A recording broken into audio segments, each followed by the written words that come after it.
So Brendan Kiely received his MFA from City College of New York, much like his wife. I bet that's where they met. His work has been published in fiction, Guernica, the AWP Writer's Chronicle, and other publications. The Gospel of Winter is his first novel. As I mentioned, it's for sale. He teaches literature and writing in an independent high school and lives in New York with his wife, Jessie Chaffee, who you just heard from her excellent reading. So find out more at a series of websites which he lists here, which are both hisname.com, facebook.com/hisnameauthor, and twitter.com/hisname. So here we go. Brendan Kiely, ladies and gentlemen. Let's give it up.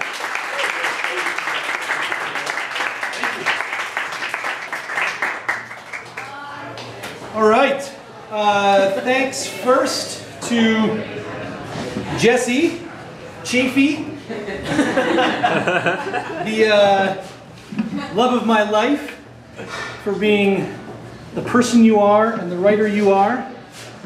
Thanks to Mike and Ben and all the other readers, and the AD reading series. Thank you to all of you for being here. The book is called The Gospel of Winter, and I'm just going to get into it.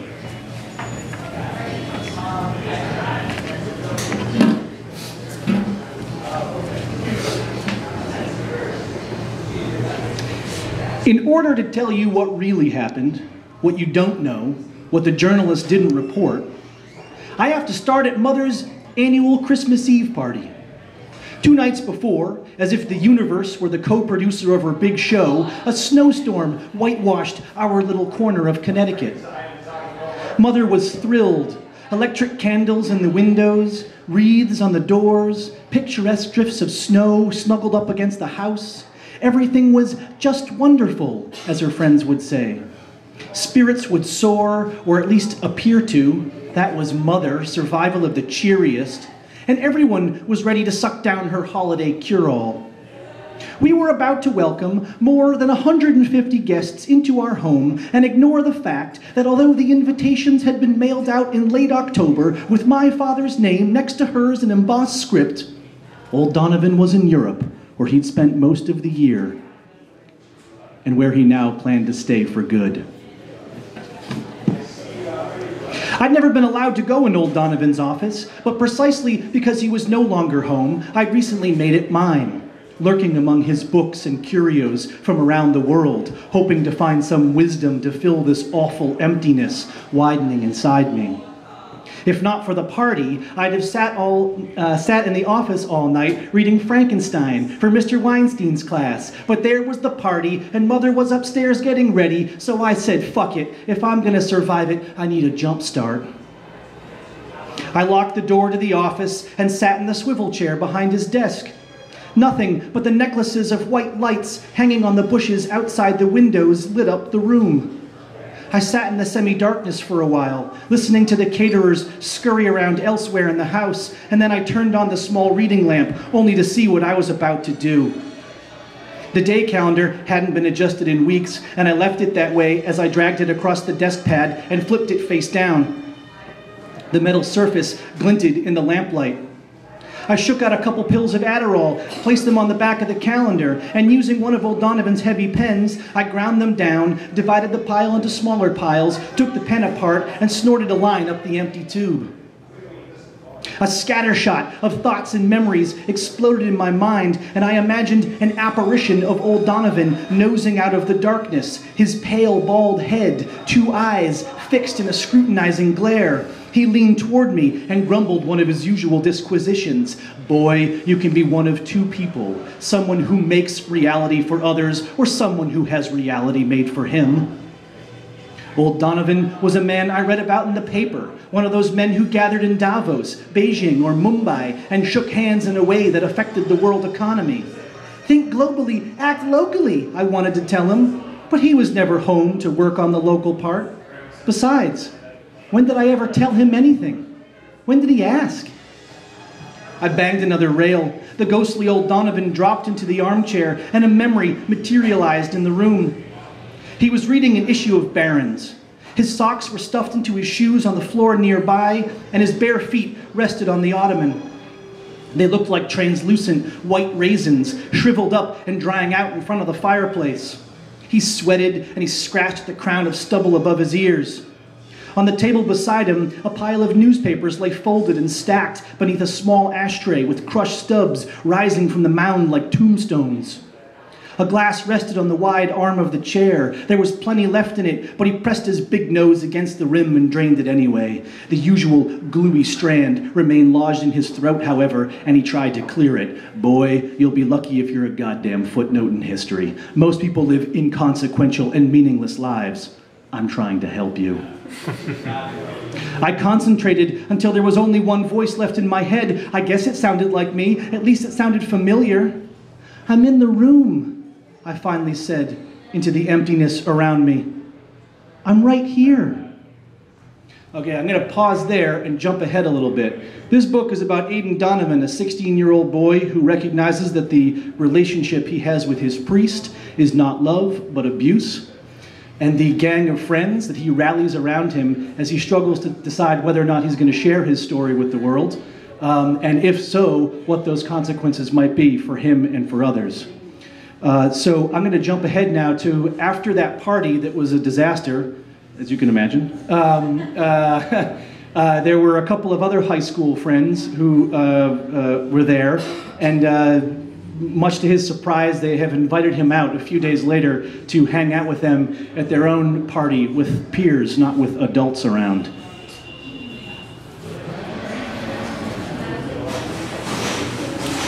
The friends are Josie, Sophie, and Mark, and then, of course, Aidan. And they're at Josie's house. Do you know them?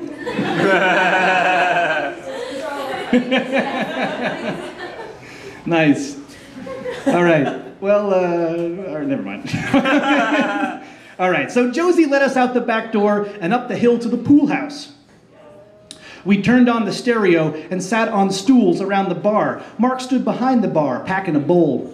He got it cooking and passed it. Josie had us exhale through a little cardboard tube filled with dryer sheets. I hadn't said much since I'd gotten there, and after the weed, Sophie and Josie wrapped themselves up in private conversation. Mark played with the soda gun behind the bar, so I turned on the TV. I stood a couple feet away from the screen and flipped through the channels. There was something satisfying about watching people appear and disappear instantly on my command. A sullen and spooked John Walker Lind stared into the pool house from the TV. It was a still photograph, the one all the news stations had been using since they'd caught him running through the tunnels of Tora Bora in December. Behind the smeared soot and the scraggly beard, his eyes glowed intensely white. A subtle smirk rose in the corners of his mouth. Everyone knew his story. He'd been caught with a bullet in his thigh, burrowing through the hills of Afghanistan like a mole, the wayward American fighting for the Taliban. He stared out like he was waiting for me to get the joke. "Dude's fucking crazy," Mark said from across the room. I turned around. "Not you, Donovan. Fucking Lind." "I don't know," Josie said. "There's something so sad about him." "Well, turn it off," Sophie whined. "He looks like a monster." "He's just scared," Josie continued. "That's what I see." "Oh my God," Sophie said, pointing behind me. "Now that woman is crazy. How is she going to let her marriage with Michael Jordan end?" "Does that mean Michael Jordan is single?" Josie asked. The news had jumped to another story already. No time to linger or ask questions or analyze or develop. Move, move, move on to the next suggestion. "Turn that off, man," Mark said, holding up the empty bowl. "Let's repack this." I snapped off the TV and joined them at the bar. "I think that Lynn guy thought he was doing the right thing, even if he wasn't," I said. "They should name a fucking prison after him," Mark said, sparking the bowl. "Now that is not funny," Josie said. "Oh my God, enough about that guy," Sophie pouted. "I hate it." Mark took a big hit, and when Sophie handed him the tube to exhale, he waved it away. He leaned over the bar to Sophie and looked her in the eye. She giggled and leaned forward. They kissed, and a little smoke slipped from between their open mouths. Sophie broke from the kiss and exhaled through the tube. Why waste any of it, Mark said, and he slapped me a high five above the girls' heads. Sophie took a hit, and she and Josie followed. Josie exhaled a tiny stream through the tube. I nodded while my heart raced. Josie looked at me. Have you ever recycled? She asked. I'd never smoked pot before that afternoon, but I hadn't admitted that either. Alcohol and pills were so easy. They were in every house I'd ever been in. I was too slow to answer Josie, though, and when she took a small puff, she pulled me to her lips.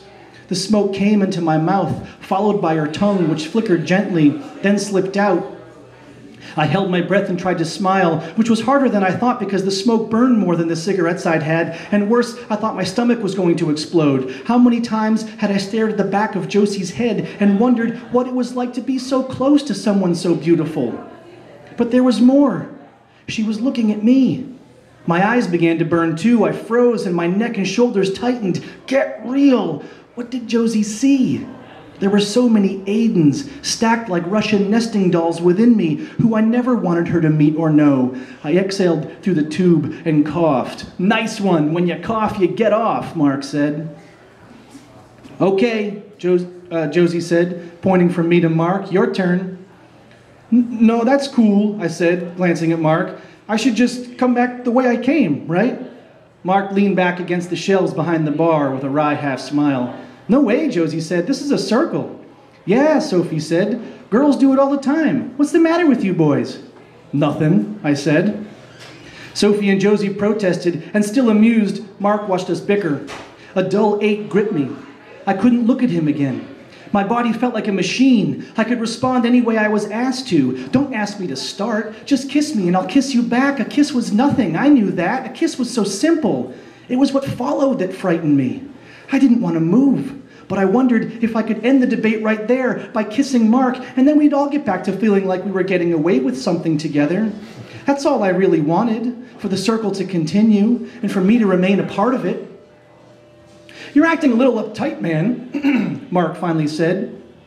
No, I'm not, I said. I hesitated while they looked at me. I think I'm stoned, I continued. Am I supposed to do something now? Listen, Mark said, you all need to ease up. You're going about this the wrong way. He stepped forward, away from the shelves, and pointed to the bowl in my hands. Hit that, dude, before it goes out. I did, and as I took the smoke down into my lungs, he reached across the bar and pulled me by the shirt collar toward him. He yanked me to his lips and popped open my mouth. The smoke rushed out of me. He huffed it in, pushed me back across the bar, pumped his fist, and exhaled through the tube into the air above us. His lips had been dry and firm, and I couldn't tell if he had wanted me to press back. I didn't know if I wanted to or not. Static buzzed through me. I had no idea if he had it humming down in him as well. His face was cool and collected, as if it were chiseled out of stone, and I felt like I was melting with sweat. Eyes were all over me, watching me, eyes in the room, eyes across town, floating closer, hovering like gigantic birds outside the windows, watching, waiting for the moment to crash through and strike. I thought about Josie's tongue and humming lips, Mark's voice springing from his strong jaw, and Sophie's laughter. I jumbled all their body parts together in my mind like a fractured Picasso, shifting the images so they split and reformed into new shattered mosaic like a kaleidoscope, shifting colored crystals. I wanted to keep shuffling the pieces, tongues, lips, fingers, until I found some language to the pattern, because there was something deeper than only sex, wasn't there? I had to believe that when our bodies came together, it was a bridge to something deeper and more meaningful, a conjoining of parts to make a fuller whole, just as a breath is not only an inhale and an exhale, but one act in which they complete each other. That was all I wanted, a sense of stability, of completeness, an assurance that any fear could be dissolved, that loneliness was a sickness cured when someone else's exhale became my inhale, and together neither of us could ever feel alone. I only wanted to be told everything was going to be okay. I could give and give and give and go and go and go, but I would wander aimlessly forever unless I had a roadmap that said, Aiden, go straight ahead, turn right, then left again, and you will be where you want to be. Isn't that what Father Greg kept promising? A better home, a way to feel at peace wherever I was? This is what our Lord asks of you, Aiden. This is what I ask of you. Shh. Soon you will feel much better. Soon everything will be better. You'll know love. This is love, Aiden. This is love. Thanks.